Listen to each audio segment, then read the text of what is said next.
आज के इस लेक्चर में हम ड्रामेटिक मोनोलॉग समझेंगे।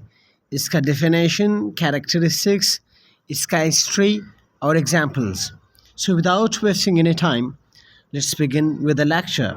सबसे पहले हम ये समझेंगे कि ड्रामेटिक मोनोलॉग क्या है। सो a dramatic monologue is a kind of lyric poem in which a single speaker expresses his thoughts and feelings to a silent listener. Dramatic monologue में सबसे पहले बात तो यह है कि ड्रामेटिक मोनोलॉग एक ड्रामा नहीं है, एक पोएम है। दूसरी बात यह है कि ड्रामेटिक मोनोलॉग में सिर्फ एक स्पीकर होता है जिनके सामने एक साइलेंट लिसनर होता है और वो उनके सामने अपने फीलिंग्स एंड थॉट्स को एक्सप्रेस करते हैं।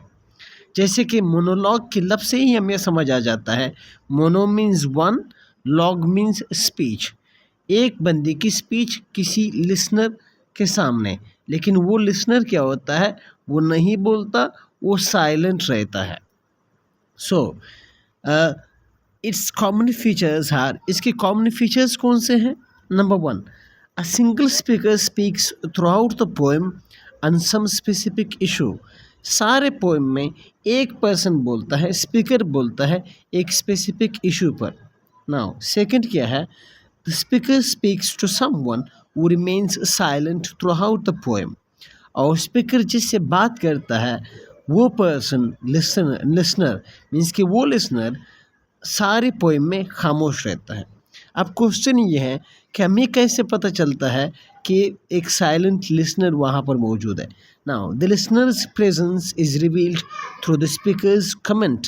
जब स्पीकर कमेंट भी करता है तो हमें पता चल जाता है कि यहाँ पे कोई लिसनर भी प्रेजेंट है।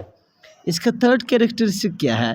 It concentrates on the speaker and reveals his character and mindset. ये पोएम स्पीकर पर कंसंट्रेट करता है, उसकी माइंडसेट एंड वो किस तरह सोचता है, वो इसका किरदार कैसा है, कैरेक्टर इसका किस तरह है, वो रिवील करता है। Fourth, it begins dramatically and takes several abrupt turns in the course of its progress. ये अचानक शुरू होता है, ड्रामेटिकली शुरू होता है और इसमें अब्रप्ट टर्न्स भी होते हैं। मीन्स कि एक बार किसी चीज़ के बारे में बात की, इससे टर्न हुआ दूसरी चीज़ पे बात की, मीन्स कि यू टर्न्स इसमें ज़्यादा होते हैं अगर आप सिंपल अल्फाज में इसको समझना चाहें तो। फिफ्थ क्या है? It is not a dramatic technique. Means कि मैंने बताया कि कोई ड्रामेटिक टेक्निक नहीं है and therefore it is not used in the drama.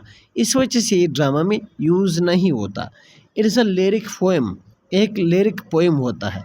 अगर हम इसके एग्जाम्पल्स ले लें तो इंग्लिश में सबसे ज़्यादा ड्रामेटिक मोनोलॉग्स किसने लिखे हैं? रॉबर्ट ब्राउनिंग ने। सो Robert browning is well known for his dramatic monologues. इसका सबसे जो वेल नोन है, फेमस मोनोलॉग है ड्रामेटिक, वो है my last duchess. My last duchess उन्होंने एक पोएम लिखा है, मीन्स के ड्रामेटिक मोनोलॉग लिखा है। सेकेंड उन्होंने लिखा है ड्रिया डेल सार्टो। थर्ड उन्होंने लिखा है फ्रा लिफी। ये हमने वैसे एग्जांपल्स दिए हैं और भी हो सकते हैं। टेनिसन के यूलिसिस भी एक ड्रामेटिक मोनोलॉग है, टिथेनस भी एक ड्रामेटिक मोनोलॉग है। सो ये फेमस ड्रामेटिक मोनोलॉग्स है इंग्लिश में। सो आई बिलीव कि आपको ड्रामेटिक मोनोलॉग, इसके एग्जांपल्स और इसका हिस्ट्री समझ आ गया होगा।